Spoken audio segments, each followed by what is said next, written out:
Hey Josh, this is for you. This is a demo of acrylic repair. Good scratch for Josh.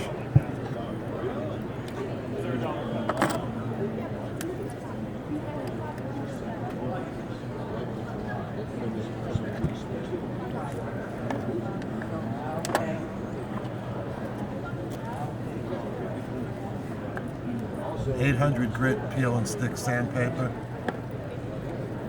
Plain water with a couple of drops of dish liquid to lubricate. Scratch is going this way. I'm going to sand across it. And I'm not going to work hard. I'm going to let the sandpaper do the work. This would obviously be done on the outside of the tank because of the detergent. This is the dry side process. Okay. Once I do this, it's easier to explain the wet side. Rich.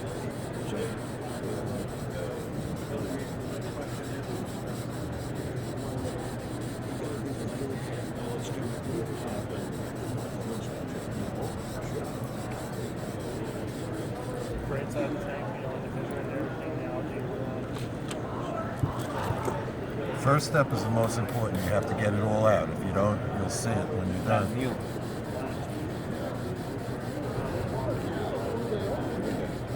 So you're going perpendicular to the way the scratch is? Yeah, I'm going across the scratch. And if you have multiple, you just pick the more common direction. Yep.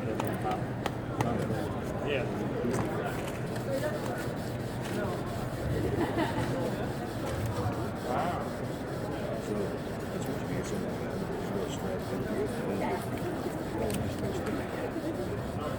So that scratch, would you consider that to be a deep scratch, a minor scratch? It's a medium scratch. Medium. Just a touch left. Just take it off real quick? Yeah. Can I buy a set of those from you here at the shop? I think as well do. Oh, okay, gotcha. That's awesome. yeah, and I have the one whatever you need. And this is for him and this is for. Yeah. That's awesome. And little colorant algae teperapo. Yeah. Not the big one. The big one is need to. Sometimes. Okay, it's all out. Okay. So I went this way with 800 feet. I'm going to turn this and go across it with 1200. With the 8, we sanded until we got the scratch out. With the 12, if you listen, you can hear when it's done cutting. Yep. Use that. That's awesome. That's great. Look like half, but no. It feels real tough too, but it's not. That's awesome. That's great. I'm gonna show my dad. That's awesome. Thank you. You will.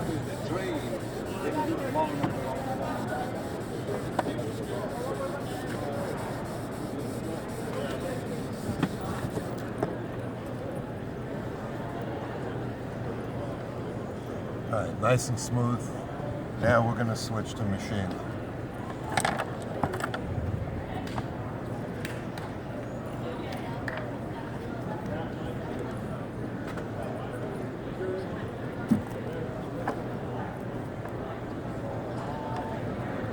I'm going to do 2 steps with sanding pads and 2 steps with finishing pads. Okay.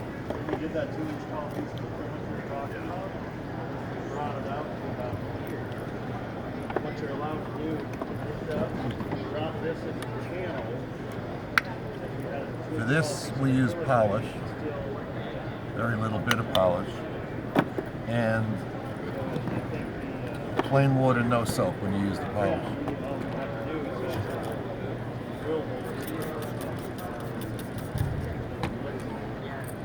You notice I'm going to do broad open strokes. If I do a lot of scribbling, when I'm done, you'll see scribbling. Okay. And these pads, you run at about 75% speed.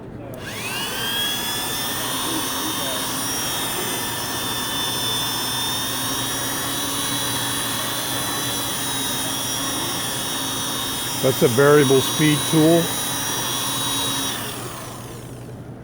This tool comes with the speed control. Okay.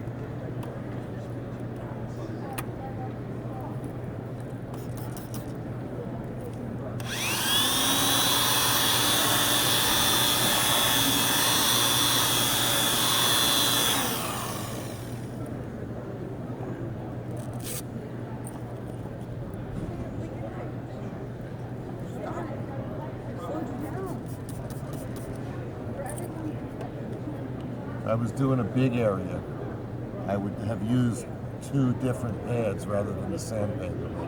Okay. I'm trying to show you everything.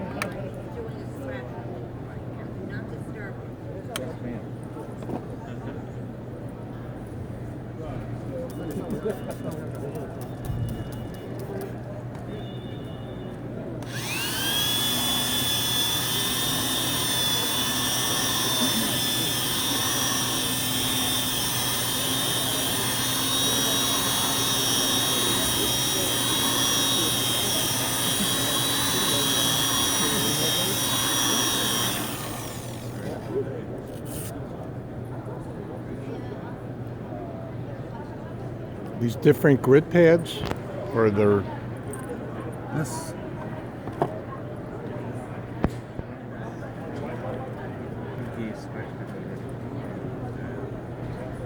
I did this all by machine. This is the coarsest, the next.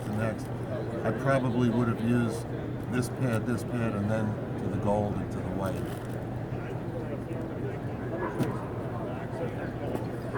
These are finishing pads. They're smooth.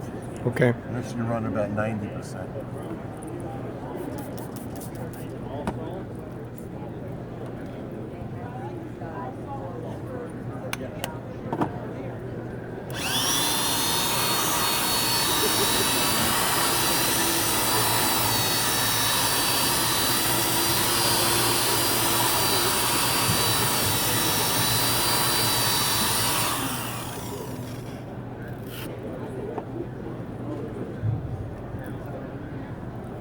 This one is full speed, and this one you lay into it when you run it.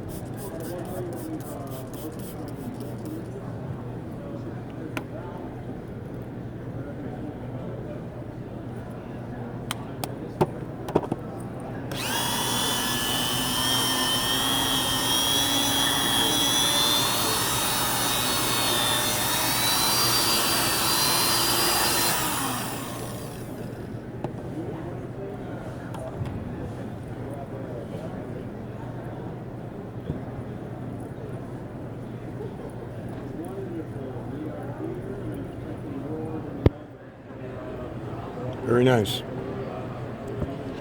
So that's the dry side polishing.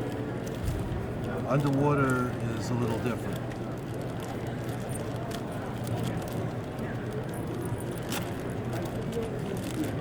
So it's Ed Duncan from Eddie's Aquarium, and we're getting a Somebody demo get the video on? on scratch removal for acrylic tanks.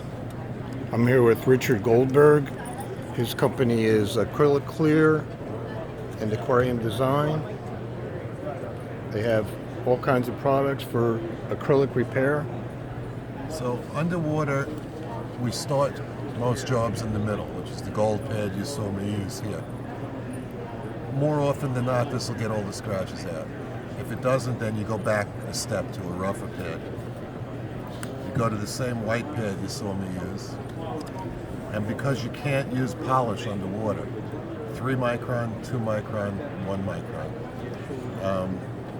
If you're doing a situation where you only look through the front of the tank, you're finished at this step.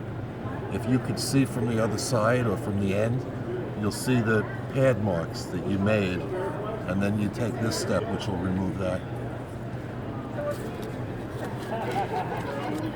That's it. Okay, and then the tool they used, that same tool for underwater, there's a special... You cannot use that tool It's electric. underwater unless you want to do it once. Okay, This is a pneumatic air-driven tool which we use underwater.